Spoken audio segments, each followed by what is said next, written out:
Africa's Rift Valley is, by all accounts, one of the most dangerous places in the world to be a fisherman. Storms come out of nowhere. Giant crocs attack from beneath. Hippos maul you to death. And rival gangs will kill you for your catch. But the rewards of fishing here can be spectacular.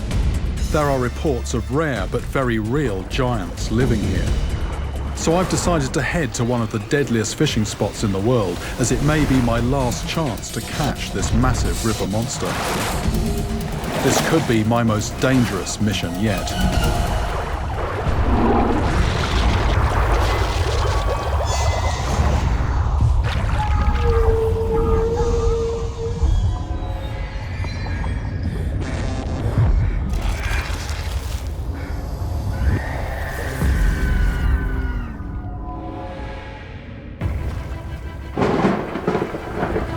I'm Jeremy Wade. I've made my name investigating improbable fishermen's tales from around the world and tracking down the bloodthirsty river monsters that lie behind them. But there's one place I've heard of where the death rate for fishermen apparently exceeds all others. It's the birthplace of mankind, the Rift Valley in East Africa. Formed by two continental plates pulling apart, it's a monumental scar spanning several countries and containing a series of lakes and rivers. I want to find out just how dangerous it is to fish out there, but I also want to catch the giant at the heart of this region. The mputa, or Nile perch, is Africa's largest freshwater fish, and it's the reason fishermen here have been putting their lives at risk for millennia. Just one animal can feed an entire village.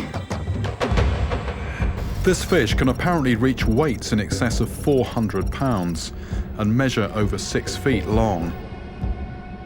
They are ambush predators, and they will eat anything they can fit in their mouths, including cannibalizing Nile perch up to a third of their own size. Giants like this used to be caught regularly, but as in so many parts of the world, population pressures have led to overfishing.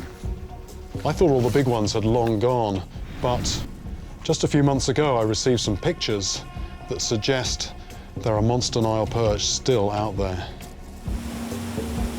So I've travelled to the heart of Africa, to the White Nile in Uganda, the site of that extraordinary catch.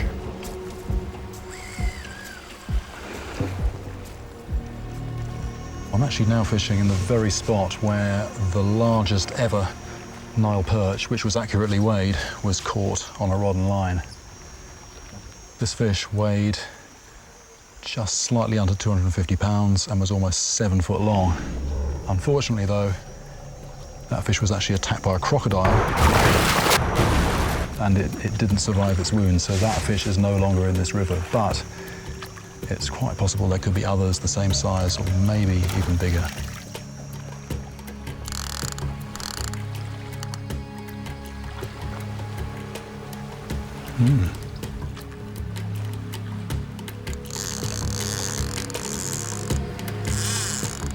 I'm just going to tighten into that. That was something definitely hit that bait, but it wasn't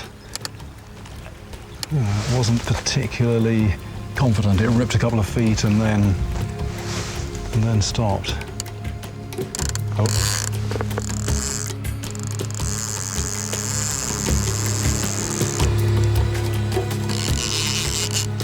I've got a circle. Oh, here we go. Yeah, there is a fish on. Let me get this ratchet off. The line's coming up, the line's coming up. That's a Nile perch, it's a good sized one. There it is. In this part of the Nile, the goal is to land fish quickly before the crocs come looking for easy prey. It's a decent sized Nile perch and a great start to my quest for a giant. And then... Now, this was quite an unusual capture. It actually swallowed the bait fish head first, down to about here. I think it was actually this dorsal barb of the bait fish that actually stopped the bait coming out of its throat, not the hook. Oh, let's just support it maybe like that. Look at that. Let's get down. Okay. Whew, very nice fish, this. 70 pounds, something like that, but beautiful fish, lovely, beautiful coloration, very strong as well. The paddle-like tail and muscular body indicate a fish designed for power and acceleration. These fish are ambush predators, relying on their large eyes to target prey. And just cavernous mouth on this thing, it just inhales its food fish whole.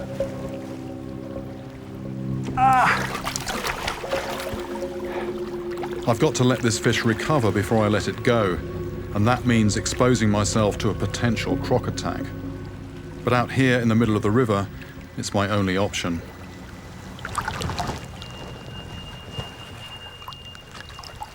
What I want now is one that weighs maybe 3 times that. Encouraged by my success and aware that there could be even bigger monsters on the prowl, I decide to head downstream for my next cast, as the commotion of that catch could have spooked everything close by. But as I'm travelling, I see a heavily fortified barrier in the water that confirms that crocs are a very real problem here.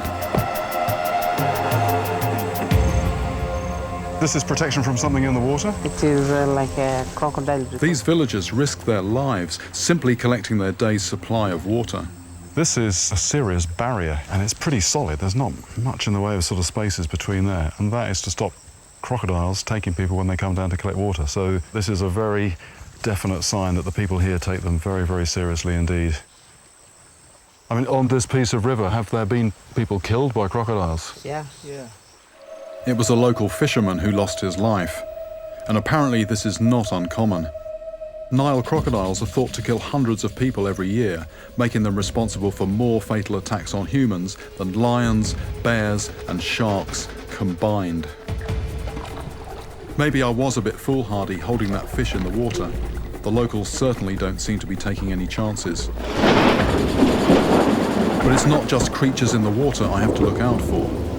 The weather is extreme and can turn in a matter of minutes. A bit of a storm can sometimes get the fish stirred up, get them feeding. But actually, looking at all the lightning, I'm not really sure that holding a conducting rod up in the air in the middle of this is a very good idea. So if they don't feed, if nothing hangs on the end, it's actually not going to be too much of a disappointment. Storms in this part of the world are sudden and brutal. In 2008, 18 fishermen drowned when their boat capsized in a storm just a few hours away from here. So I decide to bring in my line. We actually got torn away from our mooring on the bank. Soaked. If we're not careful, we could become the next deathly statistic. But as quickly as it started, the storm stops. I'm just hoping it hasn't ruined my chances. The trouble with rain is if it's heavy, you just get all this rubbish coming off the land and colouring the water. And if you're fishing for a sight predator like the Nile perch, you can forget it.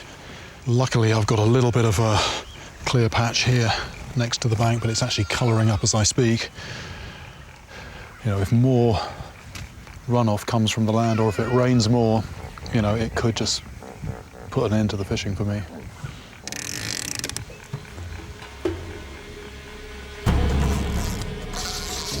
Could this be the catch that proves truly giant Nile perch are still out there?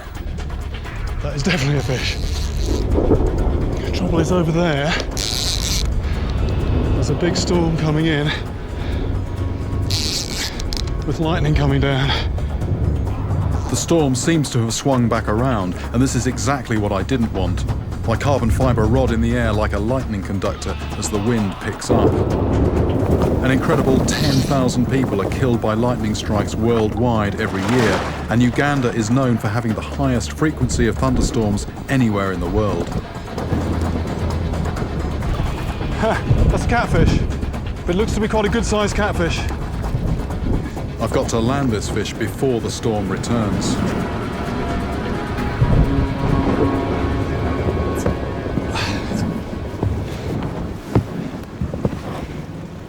That actually, is after a Nile perch, but that's a nice sized catfish. This one is a Sematundu catfish. And, well, it's missing a bit of its tentacle here, but, I mean, totally different from the Nile perch. Long body shape. I mean, it's a predator as well. You can see the muscle blocks here very clearly on the side. Catfish are right at home in the muddy water with their strong sense of smell and ability to sense movement in the murk. It's probably not much of a surprise I caught one of these rather than a Nile perch. Right, get this back in the water very quickly, and then I think we've got to run for it.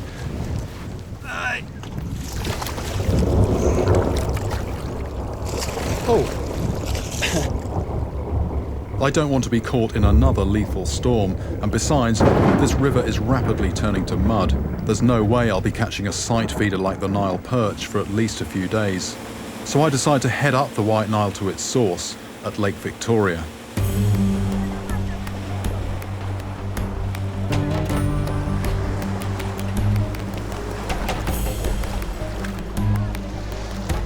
This is Lake Victoria, one of the biggest bodies of fresh water anywhere in the world, but it's also a place where I hear that they are still catching Nile perch in some quantity.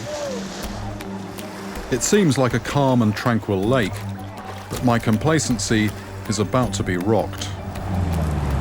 If I was in any doubt that I had come to a dangerous region to fish, then seeing the body of a fisherman driven off in a makeshift ambulance confirms that this could be my most dangerous mission yet.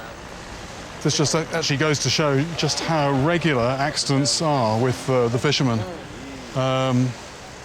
Just came down to the lake, and there's police here being called in because a body has just been recovered on the side of the lake, and it's quite hard to establish exactly what happened, but it sounds like this was a fisherman who couldn't swim and somehow ended up in the water.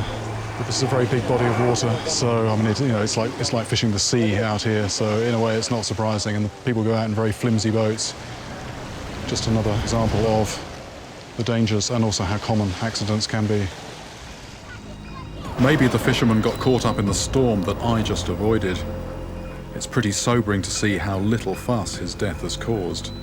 But in this place, it's a wonder any fisherman survives the deadly predators or the raging waters. And if I'm not careful, I could be the next body they drag out of the water.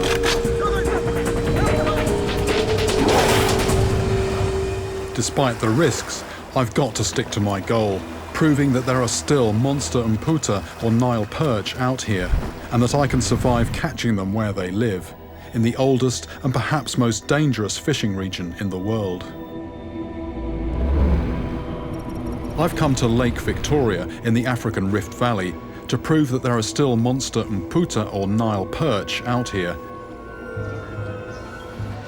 However, in the late 1950s, they were introduced to create an industry for the surrounding countries.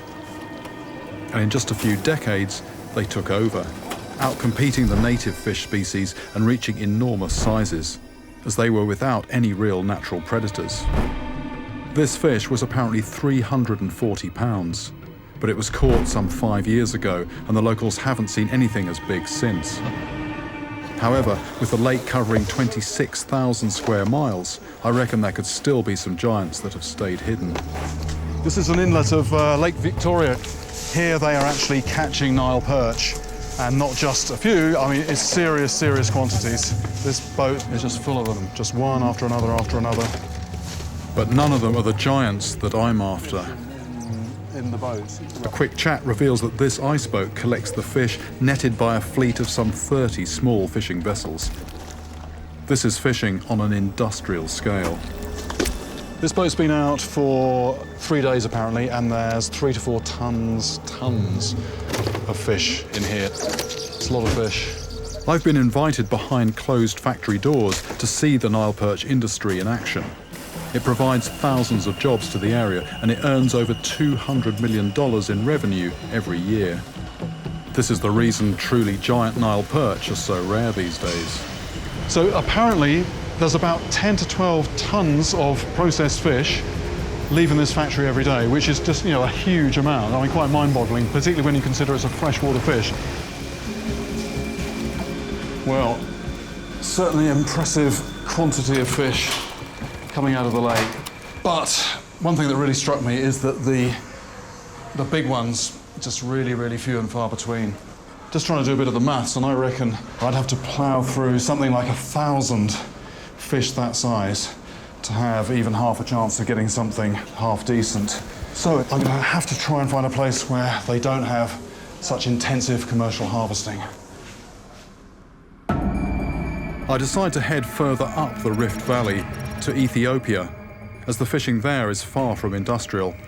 In fact, it's still conducted in much the same way that it has been for tens of thousands of years. And the Nile perch has always been the ultimate prize.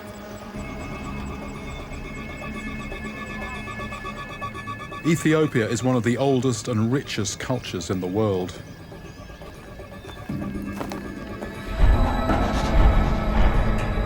This is the birthplace of mankind, the home of Lucy, Ardi, and many of the so-called missing links. But there are also traces of the very first fishermen, here at the Ethiopian National Museum. I've been allowed access behind the scenes at the museum, and in this very room are some of the oldest human remains anywhere in the world. But what I'm looking at the moment are some of the earliest ever fishing implements. It's fairly clear that these were used for fish because in the same place were found remains of fish. They found a skull there. Just the skull was 3 foot long, so the whole fish, 7, 8 foot, something like that. So whoever was using these harpoons here could have been after some fairly interesting fish back then. I'm overwhelmed to be this close to the earliest tools of my trade. It turns out that this skull belonged to a giant Mputa or Nile perch. It looks like this modern-day monster has been a valued prize for thousands of years. The ancient Egyptians revered Nile perch for the amount of food they could provide. They even mummified these sacred fish and entombed them with their dead. It's no wonder there's a huge industry harvesting these fish today. But if I want to catch one, then I need to head to the spots that are hardest to reach, where the fishing is so dangerous that the locals won't even attempt it. Maybe here's where I'll find my giant. These are the headwaters of the Blue Nile in Ethiopia. From here, this water will go a couple of thousand miles all the way to the Mediterranean. There are two main branches of the Nile River. I started my search on the Ugandan White Nile, but this is the Blue Nile, and Nile perch are found along its entire length.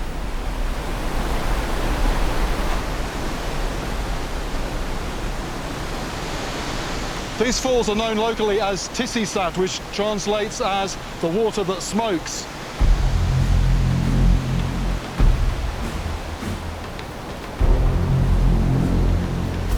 The mist has made these rocks incredibly slippery. If I fall into this swirling water, I could be swept downstream too fast to be rescued.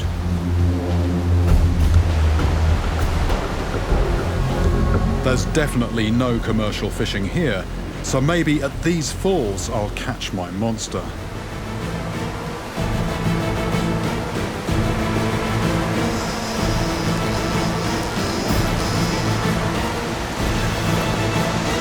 There's a fish. There is a fish. Ah, it's off. That was a fish. That was a knock and then a tighten. And then I felt something on there. I'll just wind it up and see.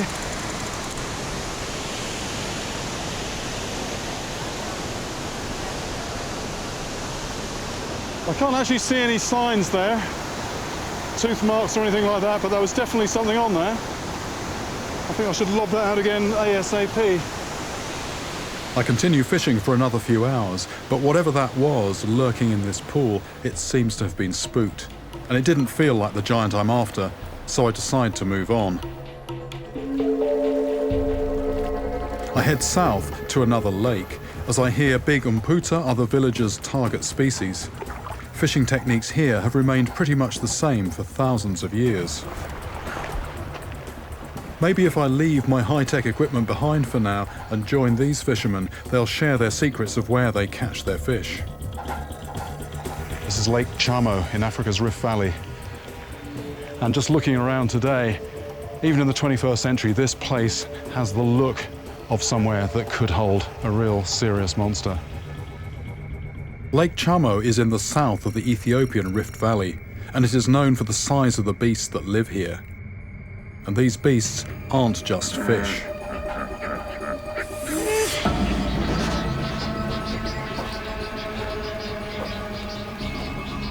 I generally scout out an area before I fish, but on this lakeside I'm not alone, and I'm not sure I like it. I'm not used to jostling for position with man-eaters. These guys can eat up to half their own body weight in a single meal, and very often it's fishermen that end up on the menu. Situations like this that make you rethink your place on the food chain. I'm normally the person who's doing the hunting, but I'm very aware now that I'm actually having to sort of look around me, watch my back. Something might have its eye on me. I'm feeling a little bit more relaxed now. This croc's still in some of these reeds here. Didn't actually see the animal then, but heard the movement as it went through the reeds.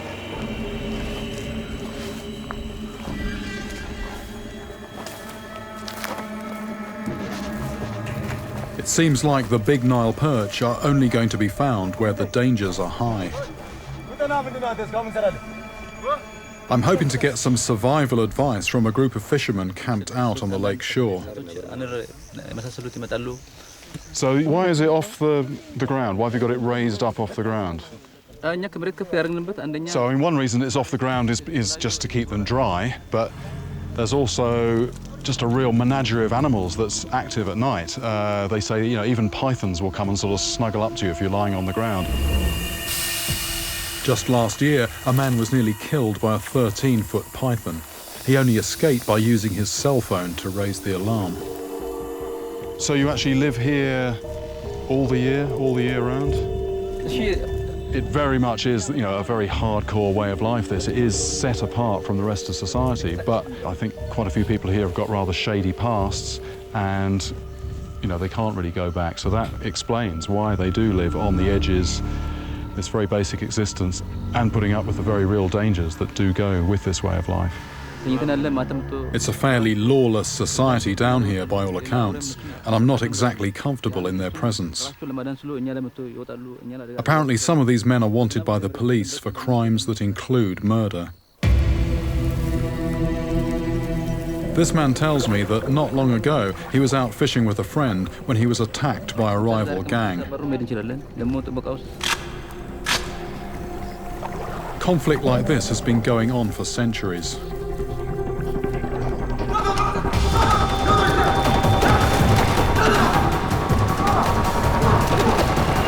They stole his nets and boats, and apparently he was lucky to escape alive. The dangers here come at you from all directions. I'm honoured but a little uneasy when these fishermen on the fringe invite me to join their meal. Right. So this is tilapia? Yeah. Tilapia? Yeah. A little bit of spice. Tilapia are a small fish that they commonly target, as they are easier to catch than the Nile perch. Ah, very good. Very good. Sushi tilapia. Actually not bad. Thank you. I realise that if I'm to fish here, I really need to know the risks I'll be facing. What about the dangers on the lake? I've seen the hippos, I've seen the crocodiles. Is this something that you worry about every day? No.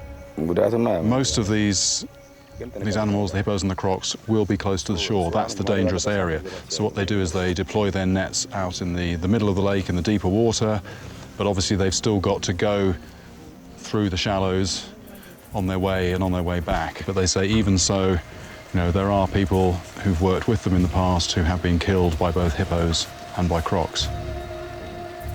Despite their lumbering looks, many consider hippos Africa's most dangerous animal, as they often kill fishermen. This man knows just how real that danger is. He was attacked by a hippo just a few months ago while on his way to the lake to fish for Nile perch.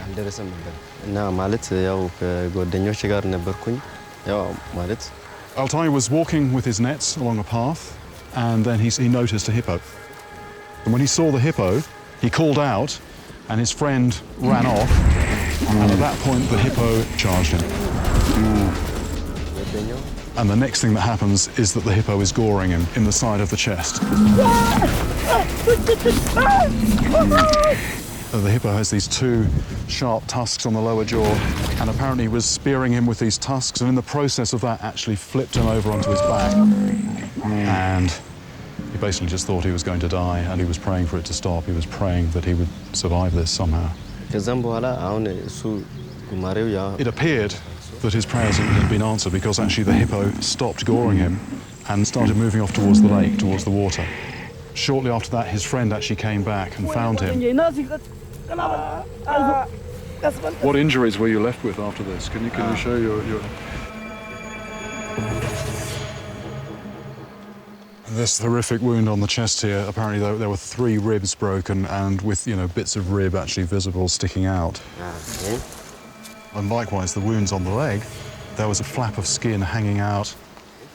I mean, for me, it just really underlines just what a dangerous job this is, what a dangerous place this is to be a fisherman. I mean, I can scarcely begin to imagine what it's like working as a fisherman on this lake. But if I want to learn how they catch their mputa, I'm going to have to fish like they do.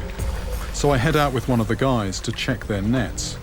But I hadn't counted on their boats being so flimsy and exposed. This is a bit nerve-wracking. There's a pod of hippos over there. It's not them I'm worried about, but there's a couple of others on the fringes of the group which periodically go under and then come back up again, and they've been coming back up closer and closer. Strangely, I'm actually trying to get to the deep water because that's actually going to be safer than the shallows where the hippos and the crocs are. Hippo's very, very close. Looking this way, gone underwater. I don't like the look of this, actually.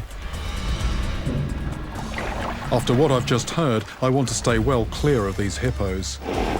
They are just as dangerous in the water, and they have been known to flip boats, chomping the occupants to death. If I get on the wrong side of a hippo, especially in this tiny canoe, I'll be lucky to escape alive. But my only option is to just get on with it. If, like the local fishermen, you are dependent on the fish you catch to stay alive, you've got to work with the dangers.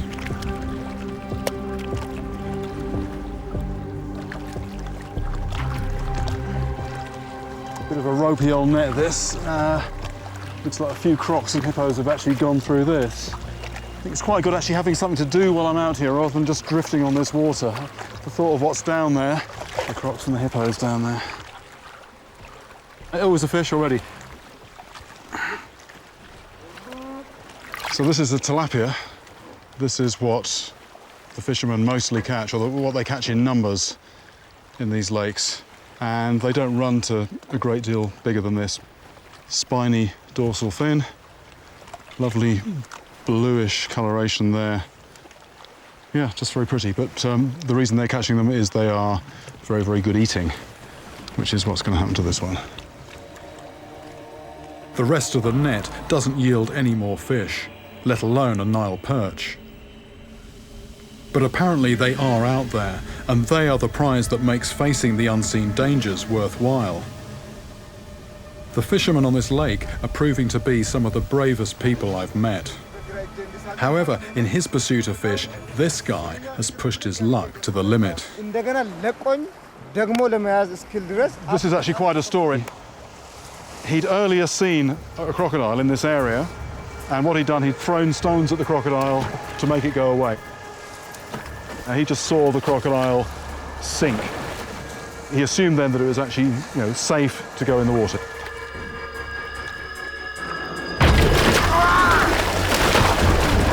A crocodile grabbed him by the left leg.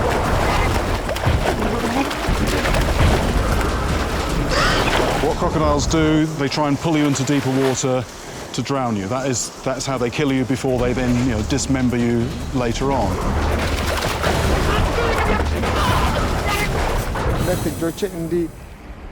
But the crocodile actually then got tangled in the net. And the fisherman was able to actually come free of the crocodile's jaws.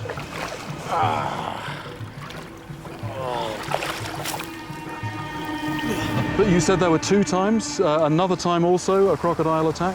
The second time was 2 years later, deploying the net And as he's paying out the net, he felt something go like that on his toe. And this was a crocodile standing on his right foot. And at that point, he's thinking, here we go again. And he managed to half get on the boat, right leg on the boat, and then the crocodile came along and grabbed his left leg again. One tooth of the crocodile went in his leg. Because the boat was in the way, the crocodile couldn't get a good grip on him. So eventually, the crocodile's grip slipped and he was able to escape.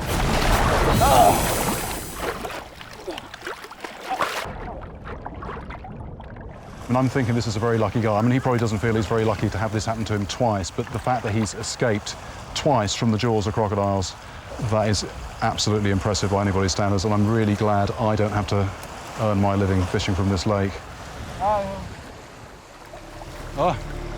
The one that attacked you, same size as this? I reckon that croc must be about 15 feet long and close to 1,000 pounds. Fishermen here have a lot to be afraid of, so it's no wonder that religion plays such an important part in their lives. This spectacular rock-hewn church is devoted to the patron saint of Ethiopia, a man famous for doing battle with an almighty river monster, a giant dragon. This is Bet Georgis, the Church of St. George. This place literally is breathtaking. To think this is actually just one solid lump of rock, I mean, it's just a huge sculpture, really, just incredible.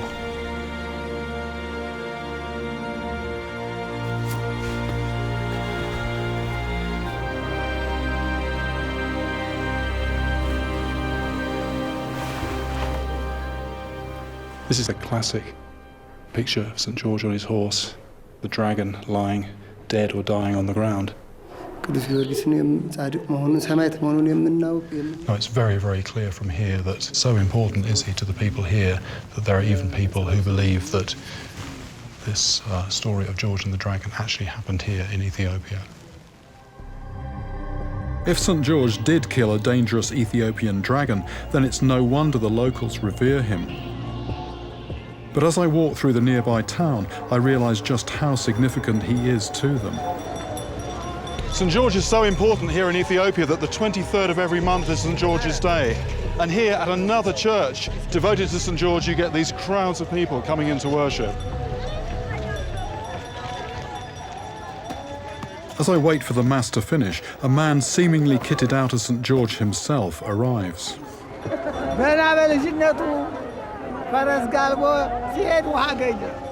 So I've just asked this man, is he St. George? And he's launched into the whole story, telling me the story of St. George.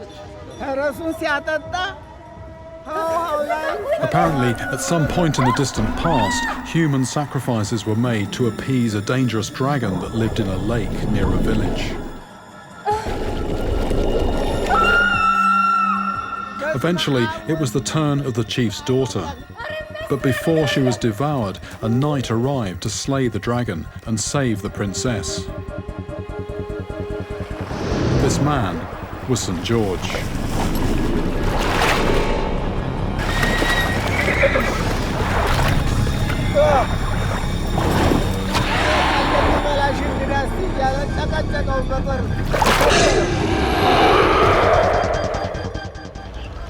As the St. George's Day Mass finishes, I enter the church to see if I can learn a bit more about what kind of local river monster this dragon might have been.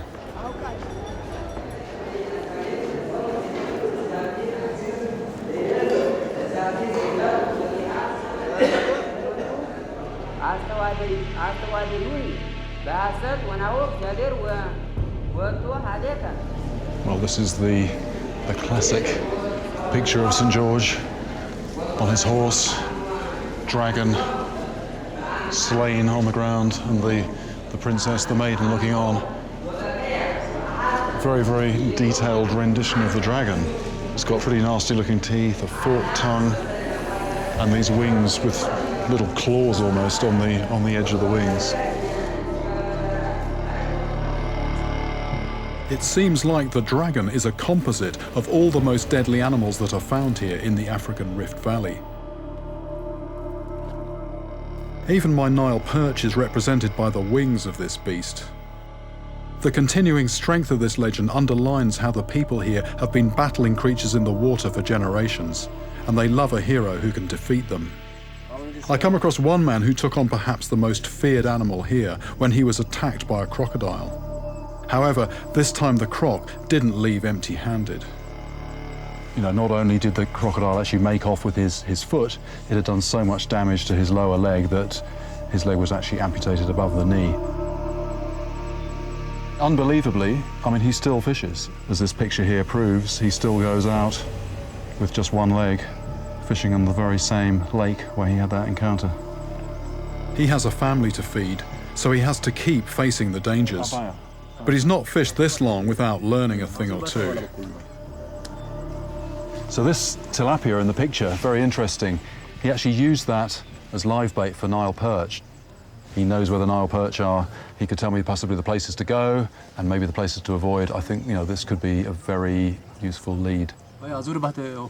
After a discussion of tactics with this fearless fisherman, I head back out onto Lake Chamo, armed with some inside information about good places to try. But to get to them, I have to pass a point known as the Crocodile Market, so called because it's a favourite spot for these lake giants to gather. Apparently, the largest Nile crocodile ever recorded lived on this lake, a beast about 20 feet long, and that was only a few years ago. Seeing this many crocodiles hauled out in the sun makes me realise just how many man-eating sized monsters are living in this lake.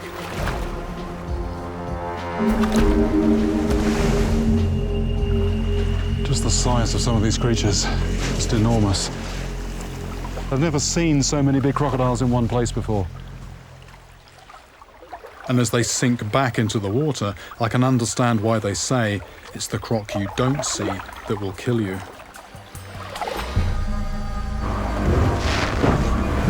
But for now, I've got a more immediate problem, as again, out of nowhere, the wind has suddenly picked up. The waves have risen and the water has muddied.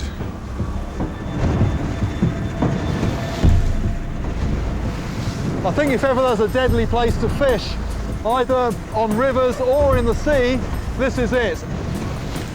Well, this boat here is metal, there's no inherent buoyancy at all. If this develops a leak, it's just going straight down, and there's 20-foot crocs in here. Only a prize as big as a Nile perch makes facing these risks worthwhile, so I push on, hoping that I'll catch my prey before I become the prey. Like the old man suggested, I'm using a tilapia as bait. It'll work better than an artificial lure because the water's very cloudy, but the weather here is beating me. This is actually not working. We're being blown so fast, we're just dragging that behind us. It's not drifting. After a few hours getting bashed around by the waves, I head into shore for a break. Basically all the gear on both boats. I've got two boats, one for me, one for equipment and also for safety, but everything just battered around and soaked. So we've come into a bit of shelter here, downwind of a peninsula that runs out into the lake, and letting everything dry. But we came past a net, and actually when we came onto the shore, a couple of fishermen paddled around in the boat with a sack, and I'm just going to see what's in the sack, actually.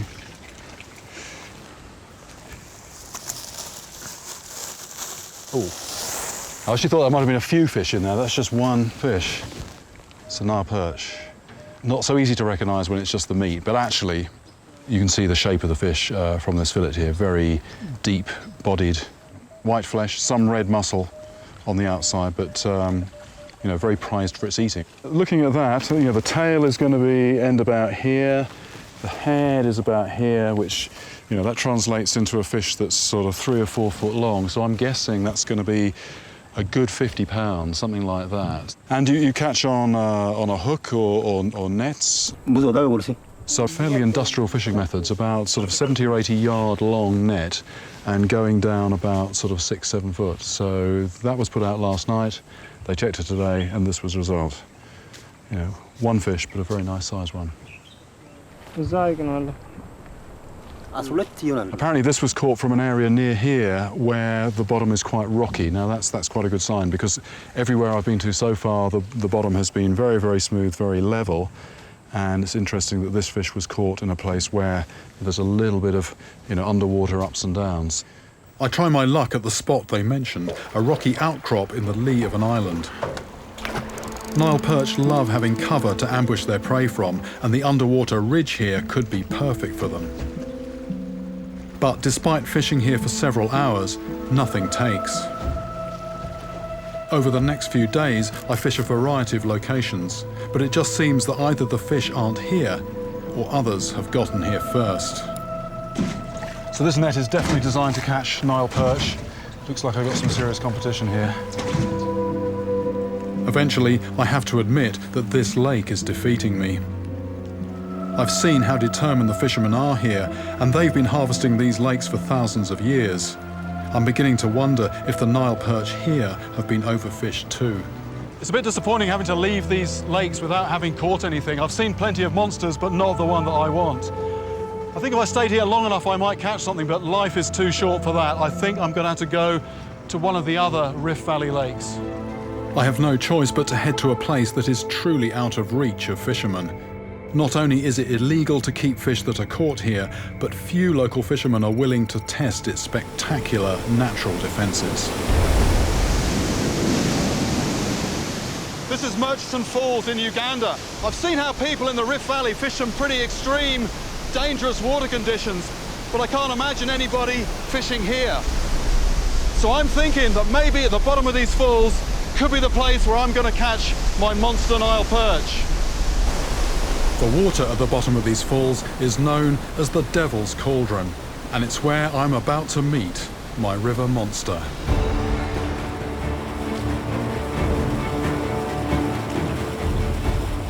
On this journey to catch Africa's largest freshwater fish, I've faced deadly monsters.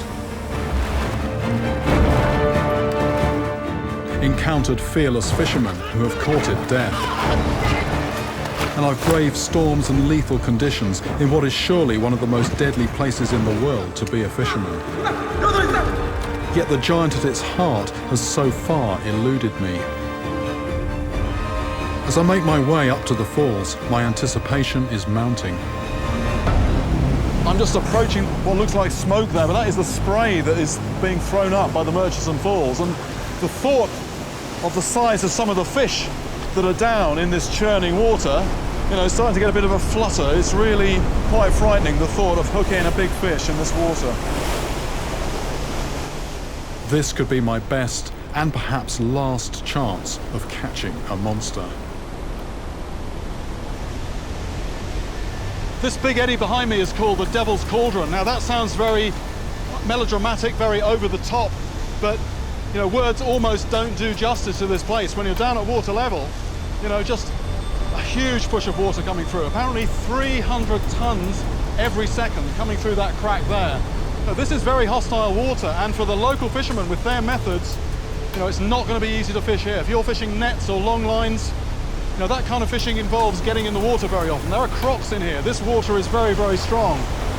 So this could be the only kind of gear that might stand a chance here.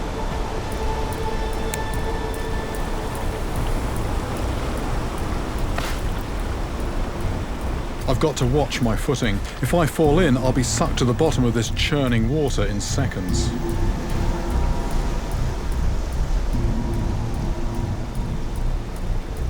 Crocs are hard to see in the water at the best of times, but the foam produced by the falls gives them the perfect cover.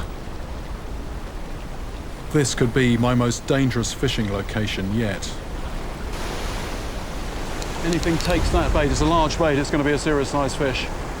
So, you know, one thing I've got to really be aware of is I don't want to be pulled in here. Fish on.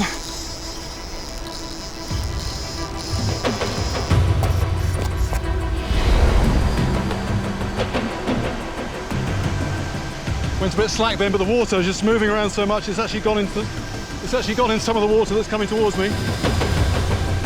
This feels a good size because it's actually coming with the current. It's up to, coming out to the surface. Coming out to the surface. That's a good size fish. Gosh, that's a good size. This fish is actually going with the current. All right, it's just stopped.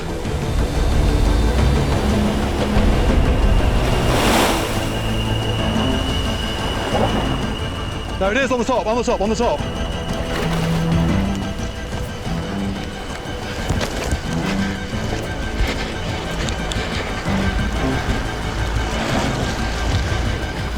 I think the fish is tired, but there's a real weight of water behind it. It's right in the side here, it's right in the side. Right in the side. It's tired out. I can't see the fish because there's just all that foam.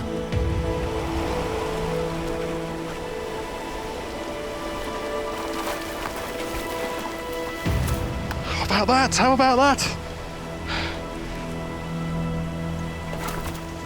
Right, I've just put a bit of heavy mono through its mouth. What I'm going to do, I'm going to just pull it back into the water, walk it round here into some quiet water where it can recover, where I can recover as well. I'm just hoping if there's crocs that they'll prefer the fish to me. It's already starting to get a bit more strength back, but I want to make sure it's fully recovered before I have a proper look, because if it goes back in this water, not properly recovered, it's just going to get bashed, possibly to death, on these rocks. I'm going to need the help of my boat driver Etchy, as this fish is too big to lift by myself. It's 112 pounds with the net. We've got to deduct a little bit for that, but that's well clear of 100 pounds. Okay, and then up. Okay, right. This is one lump of a Nile perch, well over 100 pounds, and just what an amazing setting to catch it from. Big old fish, ambush predator, great big paddle of a tail there, but at the business end, look at this, you don't have tentacles like a catfish, you've got big eyes, and then you've got this protrusible jaw. And when it actually opens that quickly, it's almost telescopic, and it just engulfs fish by creating a vacuum. The water just rushes in. And one other thing just to say, look at that for a defense. It's like having 6-inch nails sticking out your back. Finally, I've caught the fish that shows monster Nile perch can still be found here in Africa's Rift Valley. Ooh, nice to see it go back. Oh, tell you what though, if I was a fish, I would not like to live in this water. I mean, some of the other stuff that's in here, particularly the crocodiles, and also just the sheer strength of this water, but I mean, just what a dramatic setting to catch a fish like that. On this journey, I've had to fish some of the scariest places I've ever been to. But I've put my life on the line, faced the monsters, and caught a giant in what is almost certainly the oldest and most dangerous fishing spot in the world. Little did I realise she was about to produce the mother of all surprises.